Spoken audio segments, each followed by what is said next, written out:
Indonesia dijajah Belanda selama ratusan tahun, tapi sampai hari ini bahasa Belanda tidak digunakan sebagai bahasa nasional atau digunakan secara luas oleh kalangan masyarakat. Padahal nih guys, kalau kita melihat negara lain contohnya seperti Brazil, mereka itu menggunakan bahasa Portugis sebagai bahasa nasional mereka. Dan buat kalian yang belum tahu, Portugis itu adalah mantan penjajahnya Brazil. Terus ada juga beberapa negara di Afrika yang menggunakan bahasa Perancis sebagai bahasa nasional mereka. Dan pertanyaannya, kenapa Indonesia berbeda? Dan jawabannya juga nggak sesederhana, oh kita udah punya bahasa sendiri dari dulu. Buat kalian yang penasaran, jangan lupa buat di like dan subscribe dulu. Dan tanpa berlama-lama lagi, langsung aja akan kita bahas. Let's go! Yang pertama kita akan bahas dulu konteks penjajahan Belanda guys. Secara historis, penjajahan Belanda di Indonesia itu tidak dimulai sebagai kolonialisme sebuah negara guys. Awalnya yang datang adalah VOC pada awal abad ke-17.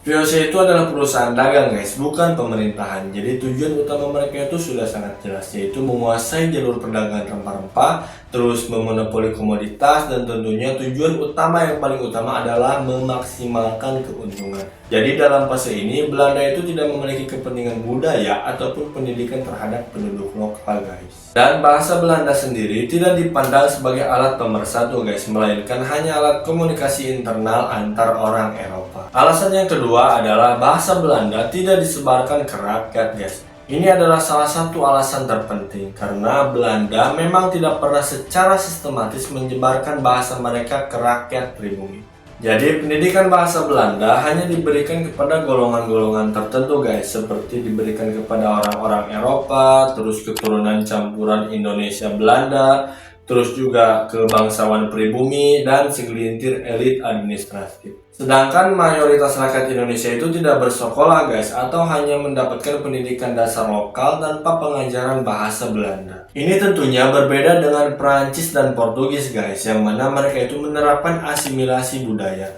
Belanda justru menjaga jarak sosial antara penjajah dan pribumi. Dan ya akibatnya bahasa Belanda tidak dikenal secara luas di kalangan masyarakat. Alasan yang ketiga adalah struktur sosial kolonial yang kaku.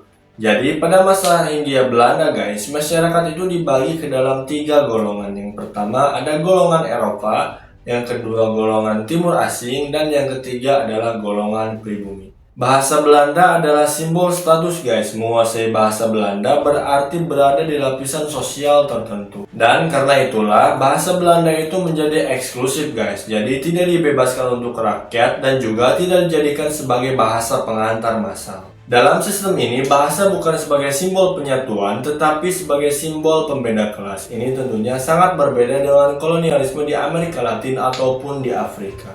Alasan yang keempat adalah Nusantara sudah sangat multibahasa. Jadi guys, sebelum Belanda itu datang, Nusantara itu sudah sangat multibahasa. Bahasa Melayu sudah digunakan secara luas guys, sebagai perdagangan antar pulau, terus komunikasi antar etnis, administrasi kerajaan, dan dakwah keagamaan. Tentunya Belanda melihat kondisi ini guys, dan mereka itu memilih untuk menggunakan bahasa lokal dan memanfaatkan bahasa Melayu daripada memaksakan bahasa Belanda.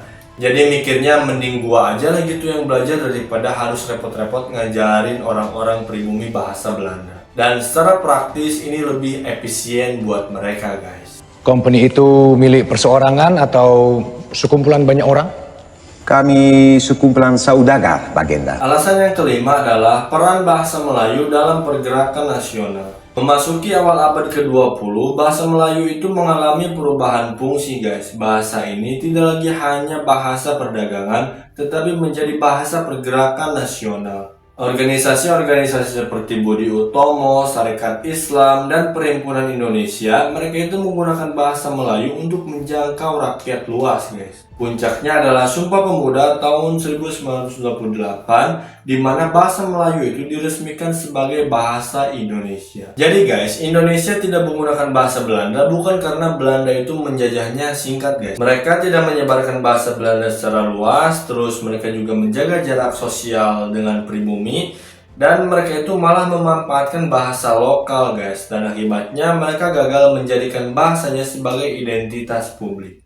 Sebaliknya, bahasa Indonesia itu lahir dari kebutuhan komunikasi antar etnis, tulus pergerakan nasional, dan keinginan untuk merdeka. Itulah sebabnya setelah merdeka, Indonesia itu memiliki bahasa sendiri guys, bukan bahasa penjajah. Nah guys, itu tadi penjelasan tentang kenapa Indonesia itu tidak menjadikan bahasa Belanda sebagai bahasa nasional, atau minimalnya itu bahasa Belanda itu dikenal secara luas di kalangan masyarakat Indonesia, karena kan mereka itu menjejak kita itu lama banget guys, sekitar 300 tahunan lah. So thank you banget buat kalian yang udah nonton guys. Jangan lupa buat di klik tombol like dan subscribe-nya, and see you on my next video.